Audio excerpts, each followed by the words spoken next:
예, 모두 평안하시죠? 저희가 어제부터 이제 사사기 시리즈 설교를 들어갔는데요.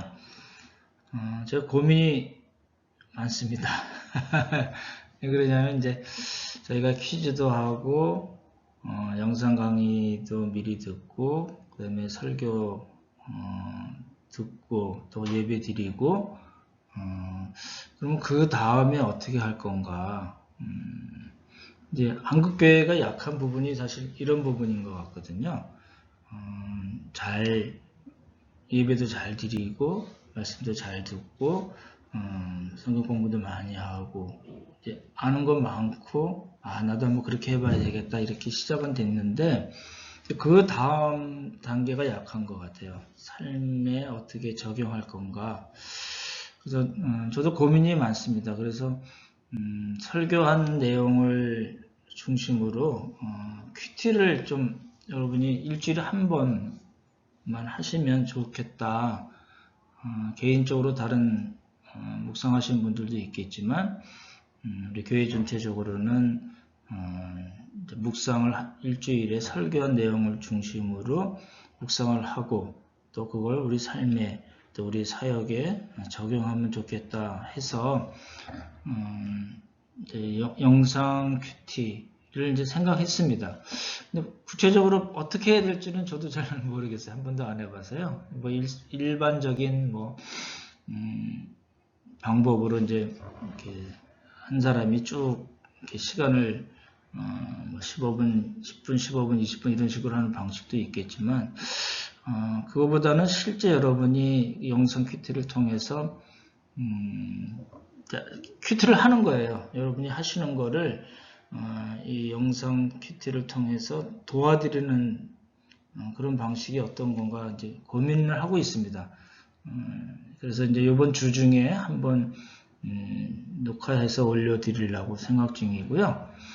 오늘은 이제 그럼 큐티를 어떻게 할 건가 뭐 이제 많이들 아시는 내용이지만 또 전혀 안 해보신 분들도 있기 때문에 그럼 큐티를 어떻게 하면 좋겠나, 묵상을 어떻게 하나님의 말씀을 어떻게 묵상하면 좋겠나 하는 거를 좀 말씀을 드리려고 합니다. 내용은 어렵지 않으니까요. 같이 보시면 좋겠습니다. 이제 이렇게 뭐 여러 가지 방법이 있지만 이제 좀 이렇게 간략하게 이제 줄여서 말씀드리자면 또 기도가 필요하겠죠. 하나님, 내가 이 성령의 감동으로 쓰여진 이 말씀을 읽을 때 또 묵상하고 또 생각하고 연구할 때 이 말씀을 잘 깨닫게 도와주십시오. 성령 하나님, 이 말씀을 잘 알아들을 수 있게 내 마음을 깨우쳐 주십시오. 라고 기도하는 겁니다. 그래서 첫 번째 기도고, 그 다음에 이제 본문을 읽어야 되겠죠. 중요한 게요, 본문입니다. 많은 분들이 설교 때도 그렇고, 뭐 같이 이야기를 나눌 때도 그렇고, 심지어는 묵상을 할 때도 그렇고요. 본문이 없어요. 이런 분들 진짜 많습니다. 본문이 없이 자기 하고 싶은 이야기 막 하고 나 설교 잘했지 이럴 수가 있거든요. 그건 아니에요. 본문이 있어야 돼요. 그럼 묵상도 역시 마찬가지로 본문을 중심으로 하는 거지 내가 눈 감고 이렇게 뭐 이 하늘에서의 놀라운 은혜가 나에게 들어오고 내 감정이 하나님께 드려지고 이런 거 아니에요. 본문이 있어야 돼요. 본문 없이 묵상하는 분들 실제 많습니다. 그래서 우리가 이제 설교 본문을 중심으로 하겠지만 본문을 여러 번 읽으시면 좋을 것 같아요. 그러니까 기도하고 본문을 읽고 그렇죠? 그 다음에 이제 묵상하는 거죠. 이 말씀의 뜻이 무엇인가 묵상을 하는 거죠. 조금 자세히 설명드릴게요. 그리고 이제 그 깨달은 말씀을 통해서 내 삶과 사역에 어떻게 적용할 건가 그걸 봐야 되겠죠. 왜냐하면 이제 한국교회 문제가 그거잖아요. 아는 거는 많고 들은 거는 많고 공부한 건 많은데 삶과 연결이 안 되는 거예요. 그렇죠? 그래서 이제 세상에 욕을 먹고 있는 겁니다. 그리고 이제 그 과정을 거친 다음에 기도를 통해서 하나님을 찬송하고 그 다음에 어떻게 우리 말씀을 내 삶에 적용시킬 수 있을까?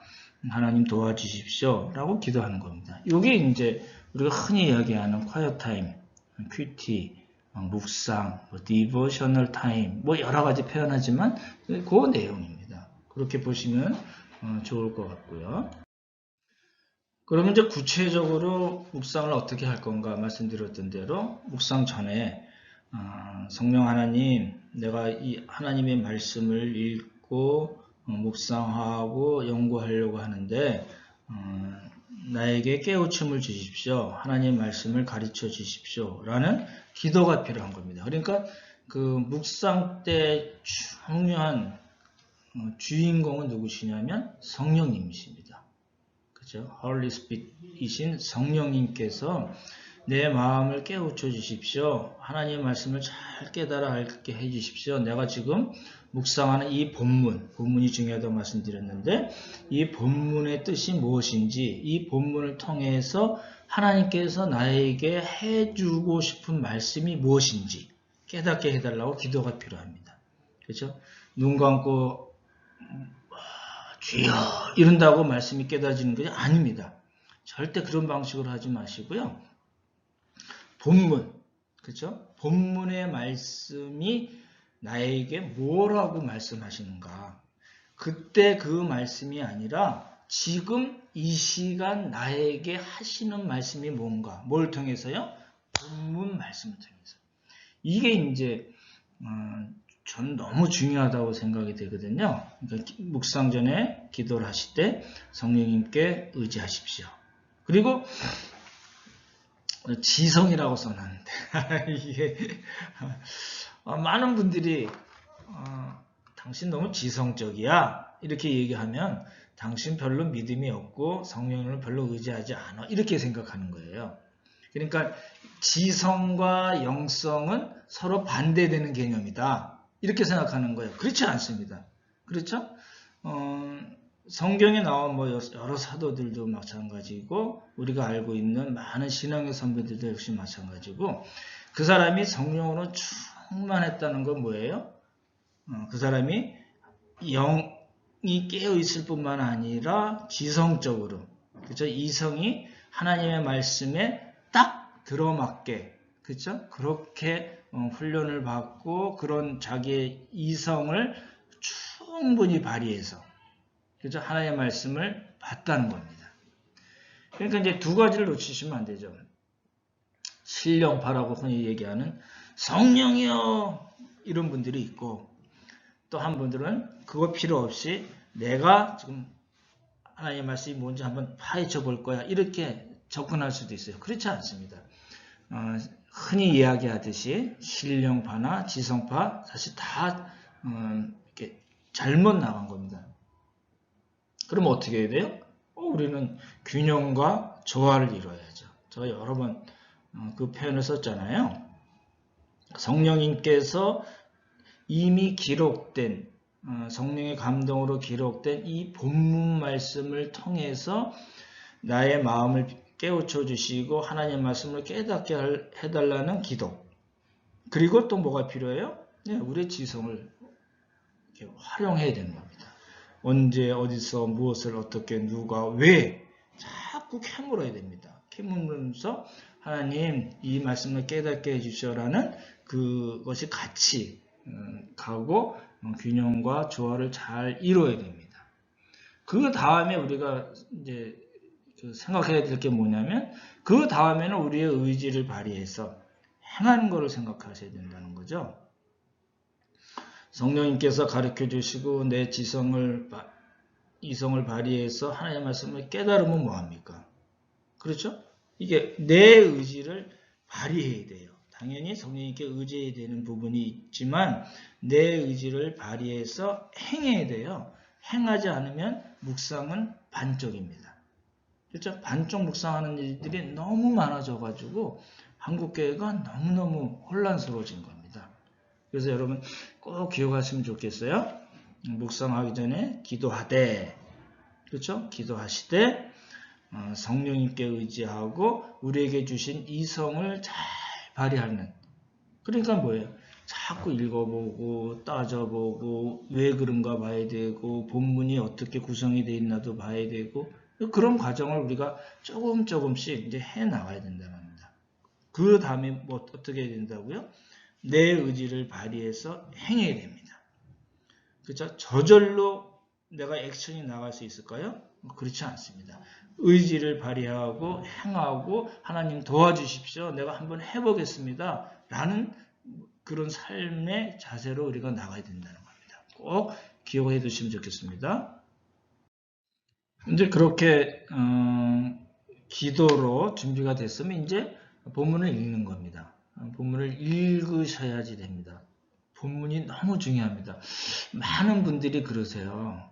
이 자기의 사상을 너무 그 하나님의 말씀에 더집혀서 이게 정말 하나님의 말씀인 양 이 얘기해요. 거기에 넘어가시는 분들이 많습니다. 구체적인 내용들을 너무 많이 알고 있어서 그건 아닙니다. 본문이 있어야 됩니다. 본문. 그러면 우리가 본문을 읽어야 되잖아요. 한번 해보는 거예요. 저희가 이제 어제 그 설교 말씀드린 사사기서 6장 1절부터 6절까지만 이제 해보는 거거든요. 그래서 본문을 읽으십시오. 그래서 저희가 실제 영상 큐티 할 때는 이 시간 본문을 읽는 거하고 그다음에 묵상하는 그 시간을 어떻게 할 건가 이제 연구 중인데요. 이제 그럼 제가 한번 읽을게요. 여러분들 읽어보십시오. 에브라임 산지에 미가라 이름하는 사람이 있더니 언제 어디서 누가 무엇을 어떻게 왜 그 육하원칙이라고 그러잖아요. 에브라임 산지에 영상 강의 때 말씀드린 거잖아요. 그죠? 에브라임 산지는 어디 있는가? 또 등장인물이 있어요. 누구예요?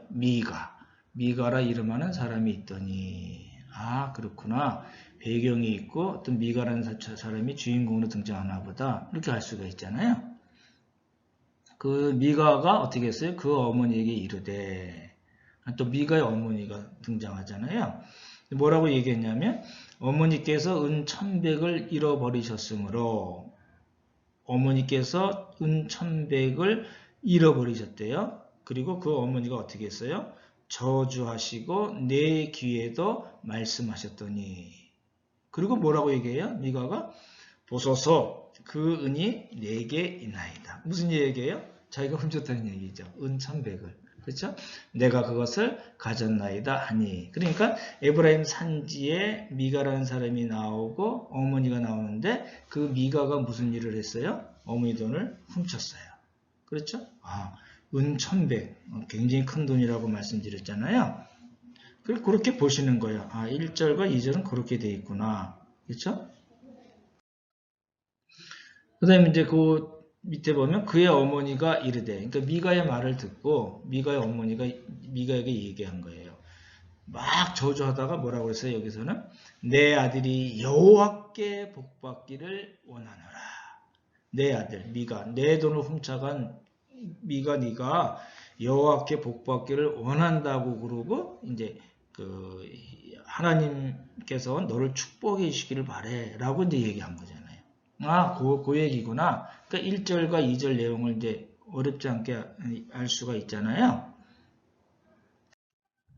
그랬더니 이제 미가가 이제 자기가 훔친 돈을 어머니에게 줬을 거 아니에요. 그래서 미가가 은 1,100을 그의 어머니에게 도로 주매. 자기가 훔친 걸 도로 줬다는 거죠. 그랬더니 그의 어머니가 이르되 내가 내 아들을 위하여 한 신상을 새기며 한 신상을 부어 만들기 위해 내 손에서 이 은을 여호와께 거룩히 드리노라. 그러니까 뭐가 이상한 거잖아요. 그렇죠? 자기 아들이 훔친 돈을 도로 줬다고 이 어머니가 축복을 하고 그렇죠? 그리고 뭘 했어요? 그 아들을 위해서 내가 내 아들을 위해서 뭘 했어요? 신상을 새기고 신상을 부어 만들었어요. 그러면서 한 말이 뭐예요? 내 손에서 이 은을 여호와께 거룩히 드리노라. 되게 이상한 말이잖아요. 이 사람 이상한 사람이네? 이런 생각이 들 거 아니에요? 근데 이제 신상, 우상을 만들 때 새긴 게 있고 부어 만든 금속이겠죠. 그렇죠? 그런 게 있구나. 그렇죠? 그러므로 내가 이제 이 은을 내게 도로 주리라. 이렇게 얘기했어요. 그럼 이제 4절에 보시면 미가가 그 은을 그 어머니에게 도로 주었으므로 어머니가 그 은 200을 가져다. 아까는 1100이었는데 여기는 얼마예요? 은 200. 그렇죠? 굉장히 많은 돈입니다. 그렇죠? 은장색에게 주어. 은장색? 은장색이 뭐지? 우리 이성을 발휘해야 돼요. 은장색? 은을 가지고 녹이고 뭐 이러저렇게 해가지고 만드는 그 세공업자로 돼 있어요. 그 사람이 뭘 만들었어요? 돈을 받고 신상을 새기고 한 신상을 부어 만들었다. 돌이나 나무에 신상을 새기고 그리고 그 은을 부어서 그렇죠? 신상을 만들었다. 그랬더니 어떻게 됐어요? 그 신상이 미가의 집에 있더라.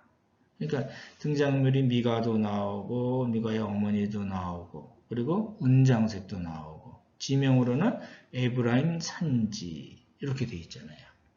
그렇죠? 그래서 그 신상이 미가의 집에 있더라. 무슨 얘기예요? 미가와 미가의 어머니가 그 신상을 섬겼구나. 이런 걸 알 수 있잖아요. 누가요? 예, 여호와의 하나님의 언약 백성인데. 그렇죠?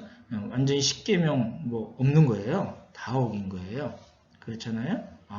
뭐 스토리가 이상하게 되가네? 이런 생각을 가지시면 좋을 것 같아요. 이제 5절, 6절이 남았는데 그 사람 미가에게 신당이 있으므로 이 사람이 신당도 원래 갖고 있었네. 알 수 있잖아요. 그리고 뭘 또 했냐면 그가 에봇과 드라빔을 만들고 에봇은 제사장이 입는 옷이라고 그랬잖아요. 드라빔은 가정 수호신. 그러니까 이제 신당도 원래 있었던 데다가 우상이 2개 생겼네요.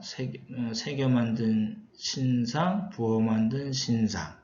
그렇죠? 그리고 또 뭐가 추가가 돼요? 에봇, 제사장의 옷이 추가가 되고 가정 수호신인 드라빔. 드라빔은 크지 않고 이렇게 작은 것들인데요. 만들고 또 뭐 했냐면 한 아들을 세워 그의 제사장으로 삼았다. 한 아들을 세워 자기 아들을 그냥 제사장으로 삼은 거예요. 너 제사장 해. 그렇게 된 거예요. 그게 이제 그 스토리예요.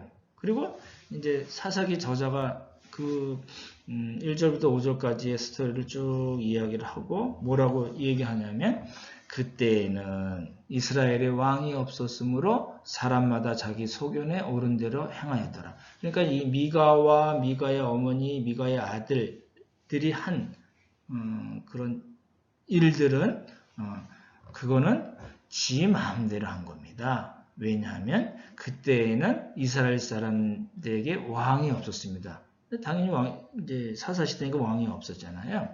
그래서 사람마다 자기가 옳다고 생각한 대로 그렇게 마음대로 행했습니다. 라고 평가를 한 겁니다. 그러니까 우리가 본문 읽기가 되잖아요. 근데 이걸 본문을 한 번만 읽지 마시고 본문을 여러 번 읽으시면서 노트를 하시면 좋아요. 누가 나왔네? 신당이 있고 또 제사장의 옷, 드라빔, 신상이 둘 있네? 이거 써보시는 거예요. 그러면 그 본문에 짧은 본문에 다양한 내용이 들어가 있는 걸 알 수가 있어요. 성경은 그냥 이렇게 쑥 쓰여진 게 아니기 때문에요. 꼼꼼히 보시면 좋습니다. 낯선 듯이, 처음 본 듯이. 그렇죠? 그렇게 보시면 본문이 훨씬 더 잘 이해가 되실 거고 묵상하는 데 도움이 된다는 겁니다. 묵상을 본문을 읽으면서부터 사실은 묵상이 시작이 되는 거죠. 그래서 묵상하기 말씀드렸던 대로 기도하는 마음으로 내 의지를 내 이성을 발휘하고 그래야 되긴 하지만 하나님의 성령의 감동으로 쓰여진 말씀이기 때문에 기도하는 마음으로 나를 도와주십시오. 깨닫게 해주십시오. 지금 이 본문 말씀을 통해서 나에게 말씀해 주십시오. 라는 겁니다. 그렇죠? 그러니까 고문서를 우리가 연구하는 게 아니에요. 그렇죠? 이 성령의 감동으로 쓰여진 이 말씀을 지금 우리가 묵상하고 연구하면서 성령님께서 그 본문 말씀을 통해서 지금 나에게 말씀해 달라는 거거든요. 그게 묵상입니다. 그렇죠? 그래서 이제 읽은 가운데 깨닫는 말씀이 있을 거 아니에요. 그래서 쓰시고, 그리고 이 본문 이야기하고 내 삶의 정황을 비교해 보시는 거예요. 나는 이런데 본문은 이렇게 돼 있는데 나는 이렇네 라고 비교를 해 보시는 거예요. 본문에 이렇게 행해야 된다고 얘기되어 있는데 나는 그렇게 못하는 거는 혹시 없는가? 본문에 이렇게 하면 안 된다고 지금 고발하고 지적하는 이야기가 나오는데 내 삶은 혹시 그런 부분은 없는가? 내가 잘하고 있는 부분은 뭔가? 하나님 나를 칭찬하실 만한 부분은 뭔가? 이렇게 비교를 해보는 거예요. 그게 이제 묵상하는 시간이거든요. 그리고 하다 보면 이제 결론적으로 뭐가 나와요? 이 본문 말씀을 통해서 하나님이 지금 나에게 주시는 말씀이 있다는 거예요. 교훈으로 표현해도 좋고 메시지로 표현해도 좋고 여러 가지지만 지금 이미 기록된 하나님의 말씀을 통해서 내가 말씀을 묵상할 때 성령님께서 깨닫게 해주시고 성령님께서 나에게 무엇이라고 하시는 말씀이 있다는 거예요. 그렇죠? 그걸 여러 가지 표현하긴 하지만 어찌됐든 간에 그 말씀을 우리가 잡는 거예요. 그게 이제 묵상하는 겁니다. 다 하신다면 이제 여러분도 하셨을 테니까 정리를 해보는 거예요. 깨달은 말씀을 한두 문장으로 이렇게 정리하셔도 좋고 어떤 방식이든 좋아요. 정해진 방식은 없습니다. 그렇게 해서 한번 정리를 잘 하시면 본문 말씀이 확 드러날 겁니다.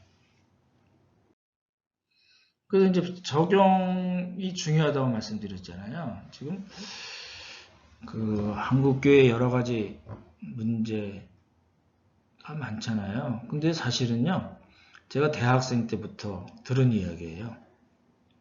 한국교회 강단이 문제가 있다. 말씀을 행하지 않는다. 교회가 자기만 생각한다. 세상을 돌보지 않는다. 뭐 그런 게 있느냐. 이런 얘기들을 사실은 제가 대학생 생각에는 그렇게 생각이 되네요. 그 시절부터 지금까지 하면 40년 넘게 들은 이야기예요. 이게 앞으로도 그런 이야기들이 얼마든지 나올 그런 우리 한국교회 상황에 있어요. 그럼 내가 한국교회를 개혁하고 그런 거 아니고요. 나부터 시작하는 겁니다.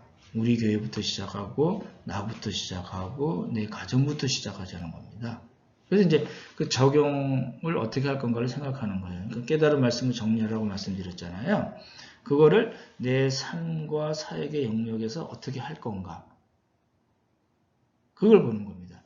근데 이제 조심해야 될 건 뭐냐면 쉽고 가능한 것부터 일주일에 하나만 하세요. 그래야 됩니다. 1, 2, 3, 4, 5, 6, 7, 8, 9, 10 이래가지고 너는 했네 안 했네 했네 안 했네 했네 안 했네 죄책감 빠질 필요 없고 전혀 없고요.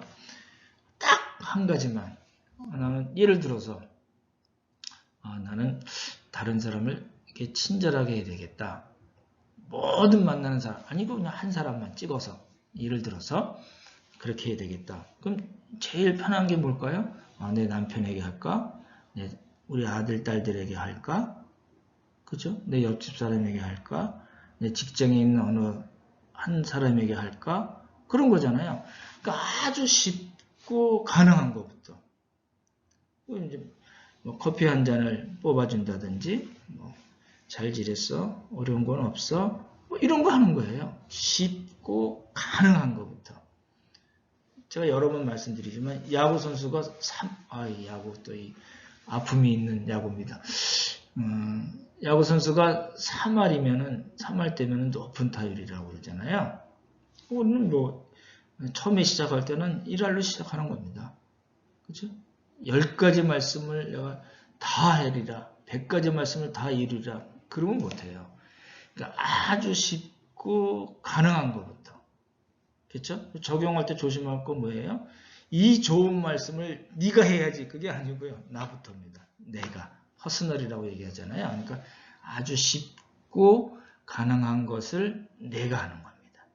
그렇게 하시면은 이게 이제 일주일에 한 번 하시지만 사실은 1년 전체로 따지면은 52가지, 52가지가 되잖아요. 많은 겁니다. 굉장히 많은 겁니다. 겁니다. 그러니까 나는 일주일에 한 번 못하겠어. 괜찮아요. 2주에 한 번 하셔도 되고요. 한 달에 한 번 하셔도 돼요. 근데 중요한 건 뭐냐면 이런 과정을 거쳐서 하나님 말씀을 깊이 묵상하고 하나님께서 깨닫게 해주시는 말씀을 잘 정리해서 내 삶에 아주 쉽고 아주 하기 편한 그것부터 시작하는 거예요. 그러다 보면 어떻게 돼요? 힘이 생깁니다. 꼭 해보십시오. 이제 묵상 후 기도는 말씀드렸던 대로 이제 말씀을 잘 기억하고 적용을 잘 할 수 있게 해달라고, 그렇죠? 성령 하나님 도와주십시오. 내가 한번 해보겠습니다. 그렇죠? 그렇게 하는 겁니다. 그리고 이제 결국은 신앙이라는 거는 하나님의 마음을 읽는 거라고 말씀드린 적이 있는데 하나님의 마음이 어떠신 건가? 그렇죠? 그 하나님의 마음과 하나님의 말씀이 내 삶의 자리에서 어떻게 펼쳐지기를 원하시는가? 그러니까 우리의 크리스찬들의 전 생애를 줄이자면, 간략하게 줄이자면 말씀과 삶입니다. 그렇잖아요? 그렇죠? 내가 내 남편에게 말씀을 통해서 깨달은 것을 내 남편에게 어떻게 행할 건가? 우리 아이들에게 어떻게 행할 건가? 나는 나 자신에게 어떻게 행하는 게 좋을 건가? 그게 이제 선순환으로 자꾸 가야죠. 그렇죠? 그리고 이제 다 지나서 우리가 형제자매들 만나고 그랬을 때 나 이렇게 했더니 나는 안 돼. 왜 안 되지? 이런 거 나누는 거예요. 나 이렇게 했더니 그거 되대? 이렇게 나누는 거예요. 그래서 서로 이제 그런 나눔이 풍성해지면 우리 성경 말씀에도 피차 말씀도 가르치는 말씀이 있거든요.